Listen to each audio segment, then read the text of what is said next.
Gentlemen, do you have a wonderful secret you'd like to share with our listeners? I have not been to a Coldplay concert, nor have I been to Epstein's Island.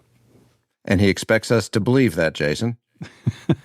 I think you must be referring with your question to a line in the Wall Street Journal report about Donald Trump's alleged note to Jeffrey Epstein. But my favorite line in the Journal's report from the letter is, "There must be more to life than having everything," which I recently found out from Judd Legum on X is a quote from Maurice Sendak, a book called Higgledy Piggledy Pop, a 1967 book. So I thought that was an illusion I did not see coming. We're back to where the wild things are.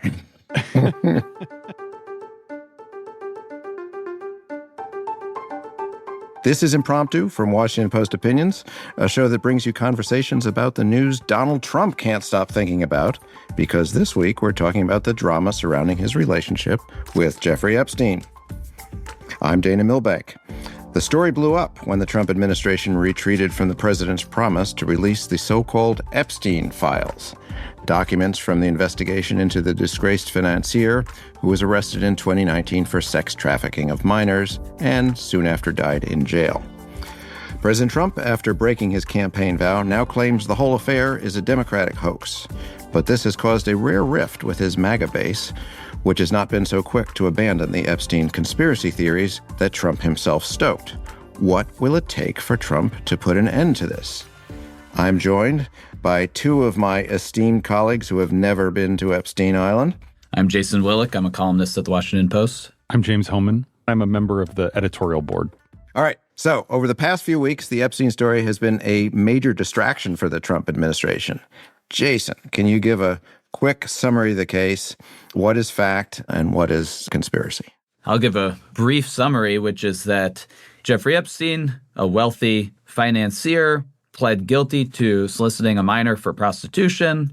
The story sort of reemerged in 2018 after the Me Too movement, and the extent of his wrongdoing seems to have been greater, and there were more complaints that were reported on. This took down Trump's labor secretary, Alex Acosta, who had been in charge of the plea deal that Epstein took.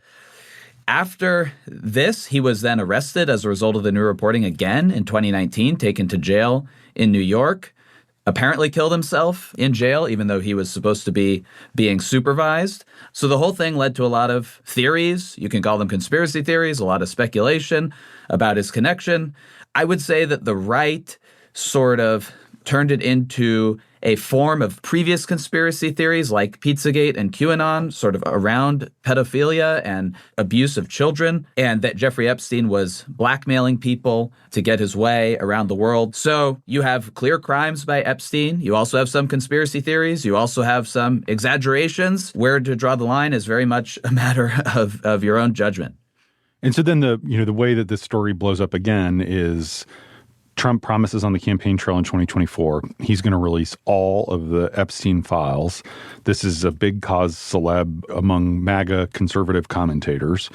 When they come into office, the first few weeks, they have a bunch of influencers over and give them binders that say phase 1 of the Epstein files. It was basically all stuff that had been in court records and publicly released. And so there were demands for more.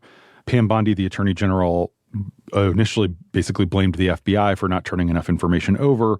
And then Bondi said publicly in April that she had the Epstein client list sitting on her desk and was just going through it and it would be released anytime. She said that there were truckfuls of files. She said that there were hundreds of hours of what she described as child porn videos of Epstein or obtained at Epstein's Island as part of this investigation. And so this really raised a lot of people's interest. And then in kind of a classic summer Friday night news dump, the administration put out a statement that they really thought would kind of get people to quickly move on, which said there's nothing pertinent to release. And they put it out, I think very notably, during the height of the coverage of the Texas floods, where all these innocent young girls had died tragically at summer camp. And I think a lot of conservatives saw that and thought, wow, it's really awful that they're using the Texas floods as cover for this news dump that they hope will get us to stop asking questions about a pretty terrible episode, no matter how you look at it. All right. So, as you suggested there, Trump has essentially tried to delegate this to Pam Bondi, the Attorney General. It's up to her whether to release the information. So what are the legal and ethical constraints of actually releasing the information? And how do we weigh these against the public good of dispelling all the conspiracy talk? Like, I presume that the reason the MAGA base was supporting this is they figured there'd be all kinds of Democratic pedophiles revealed here. And then I suppose the conspiracy theorists on the other side is saying, well, now they're not releasing it because of something about Trump in there. So what are the constraints here? Look, my view is basically, to put my cards on the table, I could be proven wrong and the conspiracy theorists are right. My view is sort of, there's not a conspiracy here. Jeffrey Epstein did bad stuff, got a good plea deal in a different political and social environment, was rearrested after Me Too, saw the writing on the wall and committed suicide. I could be wrong. There's definitely mysterious things about Jeffrey Epstein. But the bottom line is that Donald Trump and his appointees, he appointed to run the FBI and deputy FBI, people who had stoked this. So it's entirely of their own making, this scandal around it. I think they probably made the right decision in saying, look, we're not just going to release random grand jury filings for people to pore over and find meaning in. That's not how the Department of Justice operates. We charge people or don't charge people. I think this Department of Justice has broken a lot of norms around how the Department of Justice operates, but in this case, they were actually adhering to them. And so I don't think that there's that much productive to be gained from going around and releasing information, but they have just put themselves in the bind through their own reckless conduct and hoping to exploit politically questions about Epstein to get their base excited, which they successfully did. But now they're in this position. And, I don't have a whole lot of sympathy. Yeah, it's like live by the conspiracy theory, die by the conspiracy theory.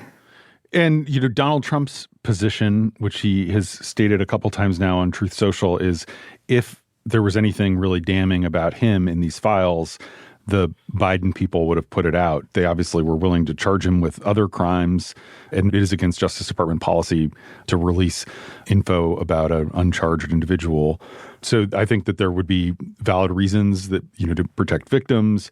You want due process. You don't want to just randomly slime people who aren't going to have the ability in a court of law to defend their reputations.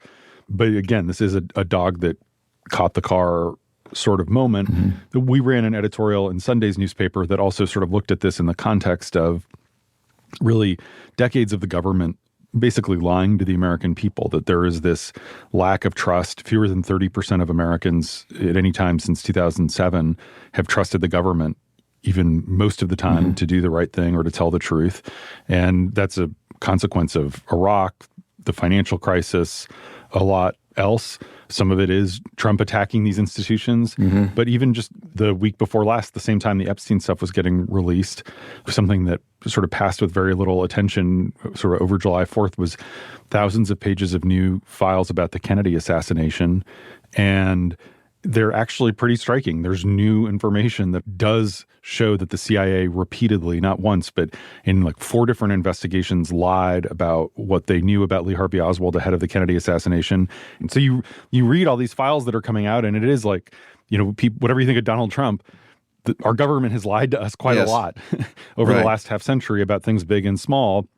And that has created this environment in which you are sort of like, it's not wrong to be skeptical of government. Mm-hmm. And so the Trump people have brought this on themselves, but also this is like government has like really misled the American people in both parties for a very long time. And those chickens are coming home to roost. Well, this is great news, James. Thanks. So we'll be talking about Jeffrey Epstein in the year 2085 at this rate. Right. So we're very early with this podcast. All right. And then last week, the Wall Street Journal published this bombshell with a bawdy birthday card allegedly from Trump to Epstein, included this lewd sketch of a woman and the message, "Happy birthday, and may every day be another wonderful secret," as we were talking about earlier. Trump has sued the Journal over this and is trying to turn the whole matter into just another fight with the fake news. How does this development change or not change the controversy? I think it torments Trump. The Times also had a story on Trump's relationship with Epstein, which again, I don't think would have been a story. I don't even think that this letter would have necessarily been newsworthy if you had not have Donald Trump's campaign and his key law enforcement appointees make Epstein's connections and a conspiracy around them a centerpiece of its political argument. So I'm not surprised that in the early 2000s, Trump would write these letters, whether he wrote it or not, I don't know. But it's deserved scrutiny given what he's done. He has kept a distance between himself and this story. He's sort of let his subordinates and influencers that support him, run wild with this story. Whenever he's asked about it, he doesn't really indulge very much. He's just sort of wanted to passively reap the political benefits from this story. So I think this is his just desserts. Do I think that it shows anything new about Trump or is particularly incriminating or has particular meaning? Not really. I really think the response is what is most worrying. It's not news that Trump and Epstein knew each other, that they ran in the same Palm Beach social circles. And Jason was talking about the moment in 2019 when in the post-Me Too environment, there was a lot of new reporting. NBC got video at the time of Trump and Epstein yucking it up at a party. We have known going back decades that Trump told New York Magazine he made jokes about how Jeffrey likes girls even younger than I do. On the younger side. On the younger side, thank you. That's what he said. But that was a 2005 quote. This isn't new. The logical communications response is to say, this is old news. It's a well-known fact that they were friends. Celebrities sign stuff all the time. They had a big falling out, and Trump finds Epstein's behavior abhorrent. But instead, Trump denies that he had anything to do with this letter, which bears his signature, and then sues the Wall Street Journal for $10 billion.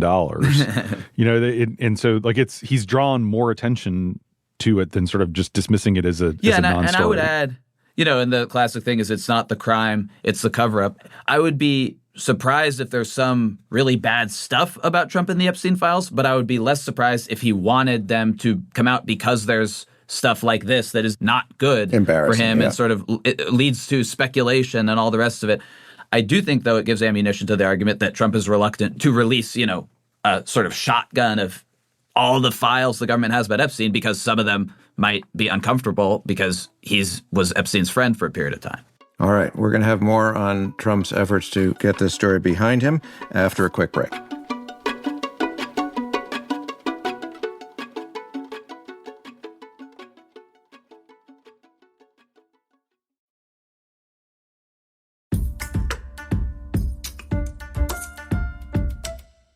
Welcome back. I'm Dana Milbank, and this is Impromptu.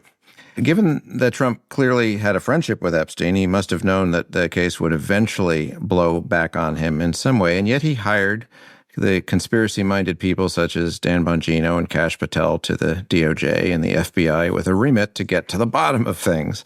Why did he do that, and what does he do now? I think Trump thinks everyone is as in on the joke as he is, and Trump sees politics as a game and sort of funny.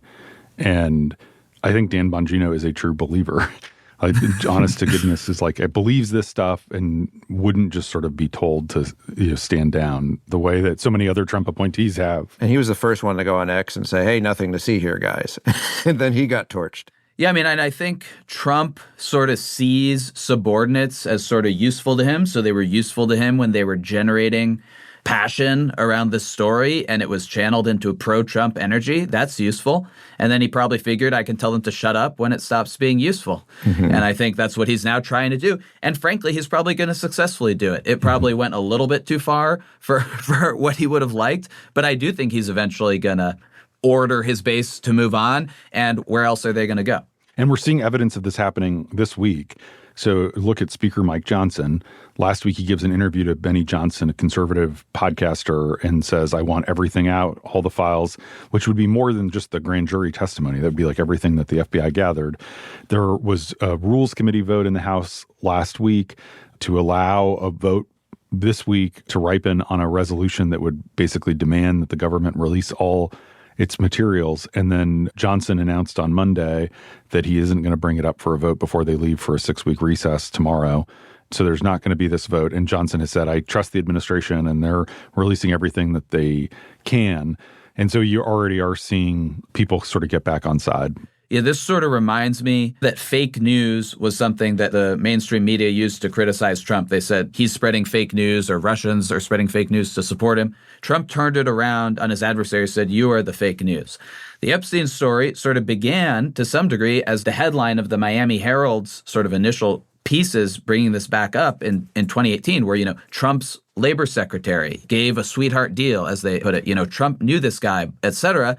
And now Trump turned it back on them with enormous political power, with all these sort of ideas and imageries and the Pizzagate inheritance and QAnon inheritance behind it. And now the Democrats are going to try to take control of it and try to clobber Trump with it and saying, you're not releasing it because, you're embarrassed. So it's going back and forth as a political cudgel. Yeah. That's a really good point. So here is the big question that is probably still unanswerable, but how does this play out? How does it end? We already see Mike Johnson caving, which is shocking to me. Does it end like every single other scandal that Trump has ever faced, with sort of him coming out unscathed and lots of wreckage all around him? Or is this the one that finally leaves some sort of a mark, have lasting impact, dividing him and his base? What's your prognostication on this? I think Trump will come out fine overall. I do think there is some cost among sort of the alienated, skeptical of official narratives type of voter that may be up for grabs between both parties. You might call it a voter who listens to Joe Rogan. I could see, a smart sort of Democrat and Democratic media strategy, not using this per se, but just sort of saying that they played you for suckers on this and sort of prying a certain kind of voter, or making them less tightly attached to Trump and MAGA. That said, Trump's presidency, will be fine. It's not going to cause them to lose the midterms. It's not going to cause his base to rebel. But on the margins, I could see it exploited by a clever opposition. He is Teflon Trump, but I will say, I have been surprised by the degree to which the story still has legs. We're now basically in the third week of it. And there was going to be this House vote that's been put off. And now the news today, shortly before we recorded, is that the Justice Department is reaching out to Jazlain Maxwell, and that they are asking her what she knows. Now, she was sentenced to 20 years in prison for her role in the human trafficking, basically conspiracy with Epstein. She has appealed her conviction and is asking the Supreme Court for cert, and that is pending. And basically Pam Bondi and her number two, Todd Blanche, said Blanche is going to try to set up a meeting with Maxwell and ask what she knows and what's not out there. Her lawyers must be thrilled. This is leverage. Exactly. This is like the perfect end game for them. And there was, I'll give credit where credit is due. The New York Post had a great story a few days ago where they talked to people on her cell block, and they reported like she talks all the time about, apparently according to people that she is serving in prison with, about how Trump was going to pardon her when he got back in. And she really thought that that was going to happen. Obviously, it has not happened. And so this is a huge opportunity for her to say, well, let me out early or whatever, or vacate my conviction or give me immunity, any number of things that she surely will ask for. But if Trump did pardon Maxwell or did do something to secure her early release, I feel like that actually could boomerang and backfire, but also drag it out. Now, I think what the Trump play here is, last Friday, the Justice Department asked a judge to release the grand jury testimony. Now the judge can say no, and they know that, obviously. And now it's sort of like, we've asked Maxwell to tell us everything that she knows, and then Maxwell could decline to cooperate. And so they could say, well, we tried, we asked her. And so then say, like, we took actions to unearth more information, and we've done our part, and then hope the story sort of moves on from there. I would say, if I was a Democrat opponent, I think the key is not to insinuate some deep, dark conspiracy with Trump being blackmail like with Russia. I think the key is to make him look silly and like he played people for suckers and had this thing blow up because he didn't know what he was doing and was just trying to stoke stuff that he didn't understand. That would just be my 2 cents if I was, trying to figure out how to use this against Trump. Totally agree. I think there's a big risk for Democrats of overplaying their hand and turning this into like a collusion Russia thing. And then it turns out that there is like embarrassing stuff out there, but it's not some super sinister conspiracy. And so I think it is a risk for people to sort of insinuate something that will turn out not to be true. All right. Well, this is not going away, and I look forward to having you both on Impromptu in the year 2085 when I will be 117, and we'll finally get these files. And with that, we've got to wrap this up. Thank you, gentlemen, both, for joining this episode of Impromptu. Thanks, Dana. Thanks, Dana. This episode was produced by Hadley Robinson and Regina DeHeer, edited by Demir Marusic and Chris Sullentrop, and mixed by Sam Baer. Special thanks to Millie Mitra and Deirdre Byrne. Thanks for listening to Impromptu. Please let us know what you think about the Epstein Files fallout. Send an email to impromptu@washpost.com.